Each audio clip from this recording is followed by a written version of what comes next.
What's up, tribe? Thank you for being here and welcome to my channel.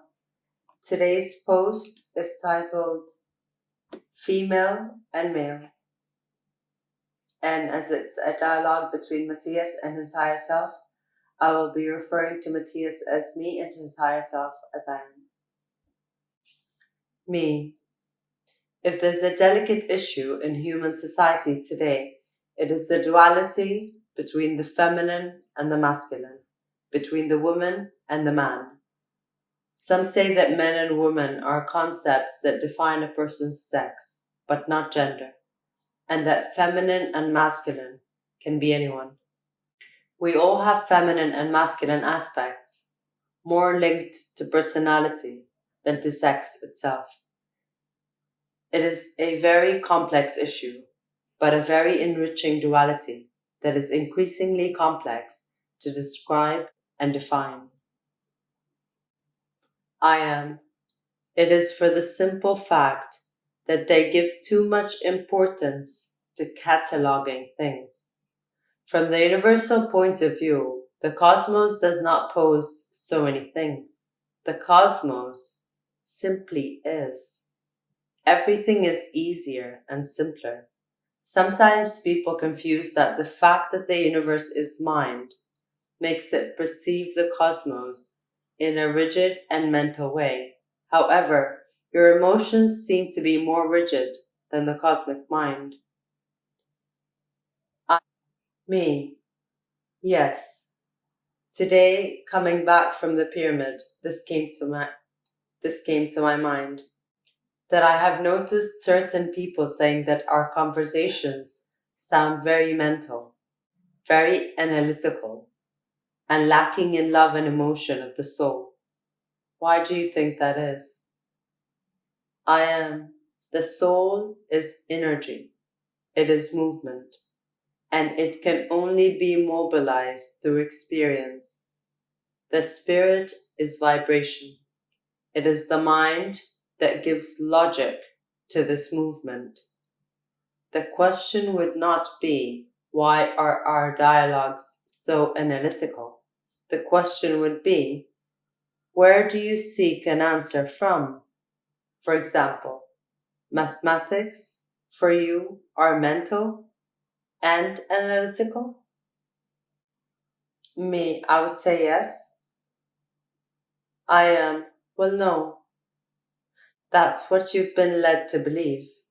It is not the same to go to a math class where they teach you problems than to have a problem and seek to solve it yourself by asking for help. In the first case, the mathematics will be mental and analytical. In the second case, the mathematics will be emotional and heartfelt. Why? Me, because in the first case, I'm not interested, and in the second, I am. There's a purpose that leads me to experience it. I am. There's the key. Everything that we do not experience or do not feel related to our experience seems mental to us, and everything that is correlated to the understanding of our experience is emotional. Basically, because emotion is movement. And if I am in movement, I will feel it. If I am not in movement, I will think of it. It is simple. For this reason, judging the analytical or sentimental nature of information is totally subjective to what you are experiencing at that moment. Me, understood. I am. Like the feminine and masculine issue. Before it was not subjective, it was objective, and therefore there was no discussion about it. Today the biological has become ideological, and the concrete has become conceptual. In the same way that the invisible became faith, faith became magic, magic became metaphysical, metaphysics became physics, and now physics became quantum physics. What was once considered human has become male and female.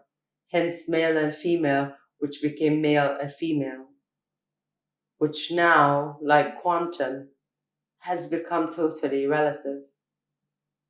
Me. So our society is experiencing culturally what is also happening at a technological level. Before physics was the basis of everything, now quantum is. Before the objective was the basis of life. Today, it is subjective. Before, it was the concrete. Now is the conceptual. I am. And the question is, which one is real? Me. Hard to say, considering that the universe is not real either, but a mere projection of unity. I am. Well, taking into account the simple fact of perception and clarifying that the universe is a fractalization of unity. We can then begin to analyze these delicate concepts that are not really separate, but are two sides of the same coin. Me. And where would you start? I am. As we have always done, let's start with the origin of the words, demystifying many of the preconceptions we have about them. And from there, we will go on to understand the history of why they have been formed as such, from the biological to the cultural, and later to the conceptual. Me. Well, let's get to it. What is feminine and what is masculine? I am. Feminine comes from the Latin femina, which means female, that is, to refer to the organic, sexual, and biological quality of a pregnant individual. The same for masculino, which comes from mascul, which means male, an organic and sexual attribute of the biology of a fertile individual. Me, wait a minute.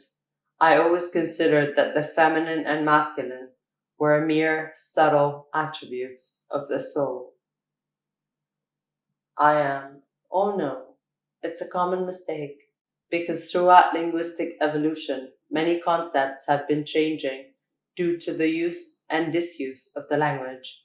Today you can interpret that a man has feminine aspects when he is delicate, but saying that a man is feminine is like literally saying that he has female organs, vagina, uterus. Me, the exact opposite of my belief. I am. Well, I'm here to try to free you from them. Don't you think? Me, yes. So, what is woman and man? I am. Another interesting aspect that will make you change your mind about both words. Let's start with man. Man is a deformation of the neutral concept human, which in Latin they call hominus. The origin comes from homos, which means earth. It is interpreted then that men were born from the earth. Unlike the gods in the heavens, the human is the terrestrial. And from there, that in all mythologies, they narrate legends of man of clay, born from the very same earth, or being created by the gods. Artists who mold figurines out of clay, out of wet earth. In turn, human was another Indo-European root within it. Man, which means the thinker, the being that was born from the earth and is thinking, differentiating itself from the rest of the animals. In English, the word man. Remember this same, a thinking being, born of clay that was molded by the hands of the gods. Hands in Spanish have the same origin, the maker. Thus, the word man is a deformation of homen. a more general concept and not specific to the male, but incorporated the female as well. Me. Is this the reason why it became neutralized to say men when talking about humanity? It was not that the woman was denied, but that its ancient meaning was used out of habit. I am, that's right. However, the times and the use of language change, and this should also change. Returning to the concept of human would be more neutral since today, yes, that man refers to the male.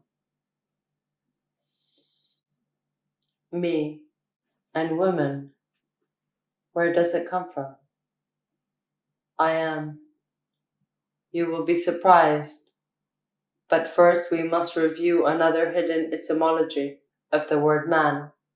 The sound "br" in the word hombre for Spanish is what specifically differentiates that it is spoken of macho, since the sound "br" comes from the Indo-European vre, bir, or ver, which means strong, hence the word virile, virility, and the name male to define a boy.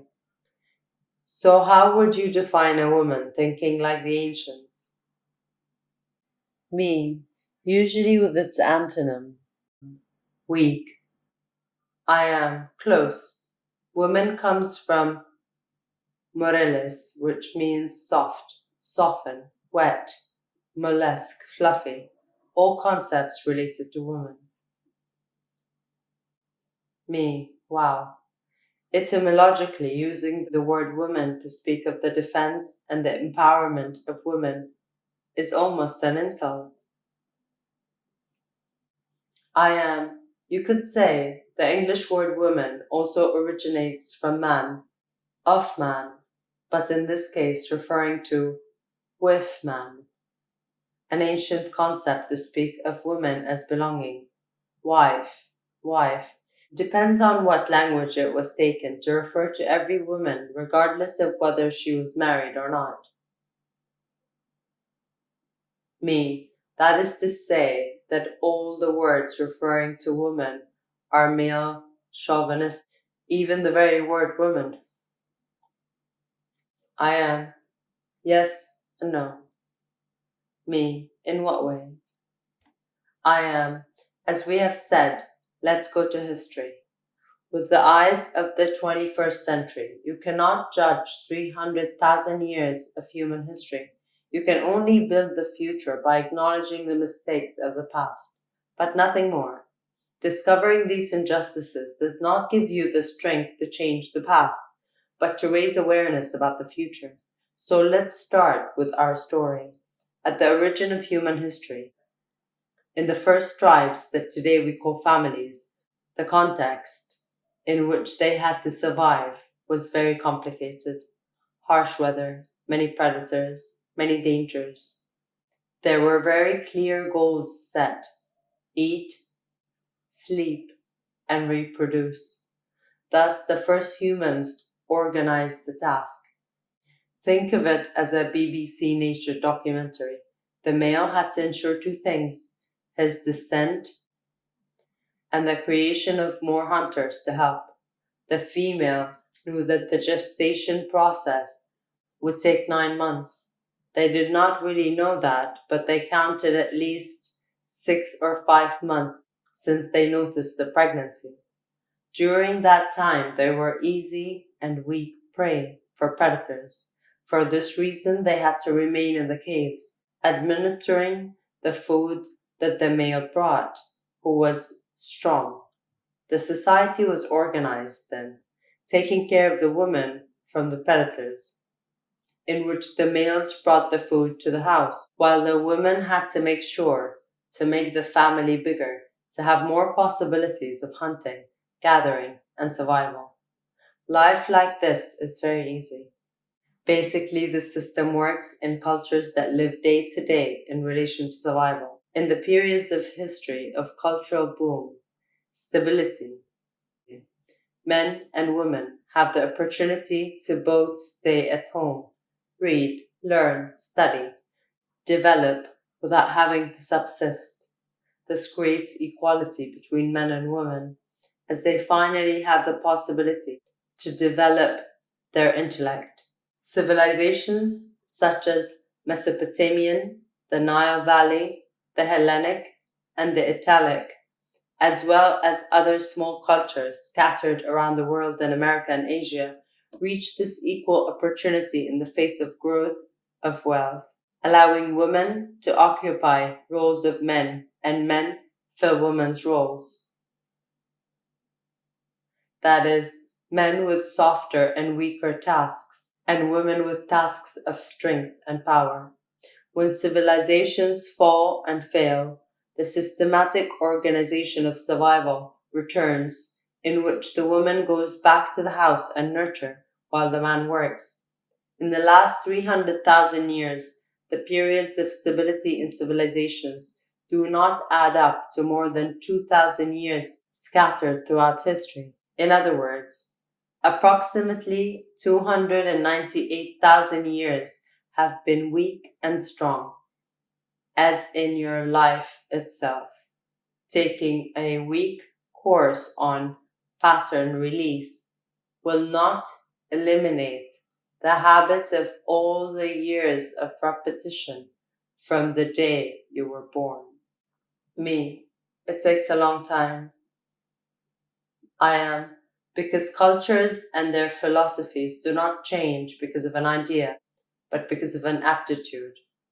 The context and linguistics are not changed by a momentary ideology, but by a balanced context that neutralizes the balance between the parts.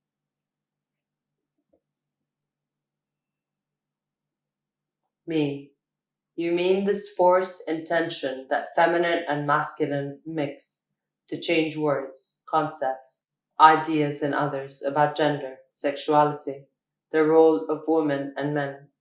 I am. History is neither male chauvinist nor female.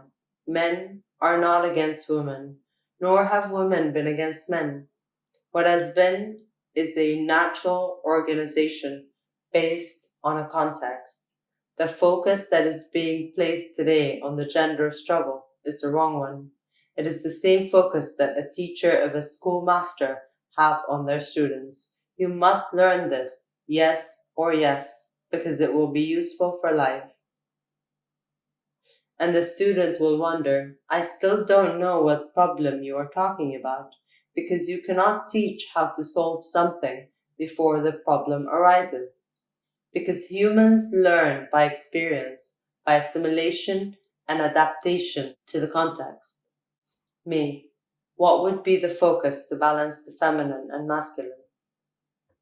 I am a human society. Simple.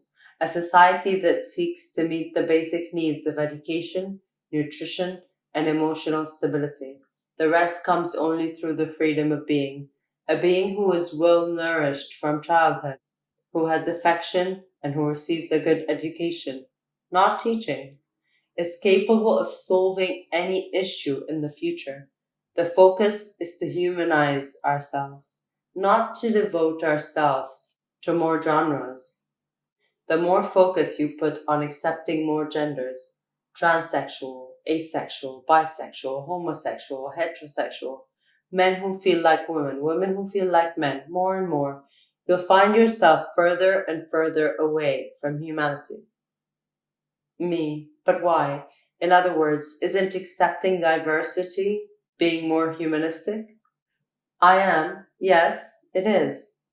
But where do you do it from? Me, in what way? I am. The human is diverse. The human is by nature all things. There is only one biological truth. There is the male and the female, with their genitals, their biologically defined sexes. From here, recognizing this, you can do whatever you want, because you are free. You can become a woman or a man, you can be feminine or masculine, you can be weak or strong, you can be of whatever sexuality you want. Freedom does not imply struggle, but acceptance. And many, instead of finding humanity in acceptance, all they do is continue dividing men and women into more things, into more categorizations, more conflicts. That is to say that diversity is not precisely in differentiating and specifying each type of person, but in simply understanding them as another human, free to be and express themselves as they wish. I am. The human is vulnerable, an empowered being by nature. He's weak and strong as a being in himself, because each individual has a tender and a rigid part. Therefore, each individual is a woman and a man at the same time. Nature has only separated the feminine from the masculine, with their role subjective of having greater possibilities of procreation and expansion of the species. But both have the same potential, and what you make of it will not depend on your sexuality, but on your humanity. So balancing the feminine and the masculine does not have to do with making the man a little weaker and the woman stronger, but both more human. I am. Well, they were both born from earth. Both are earth. And that is the middle ground that they both share. Many define the masculine as the aspect of purpose, direction, and the feminine as a process of containment, of generation. And yes, they are organic and biological attributes of male and female. Although not for that reason, they are unique and determinant of them. They are unique and determinant of them. The ability to generate and contain exists in men as direction and determination, also exists in women. Well, they are both human. The next time you see a human, do not classify them according to their gender, as it is the same as evaluating the intellectual capacity of an individual based on the size of their genitals. The only thing capable of balancing the feminine and masculine in me, the man and the woman that coexist inside me, is to remember that they are both human. I am. There is the only truth. There lies the power of creation.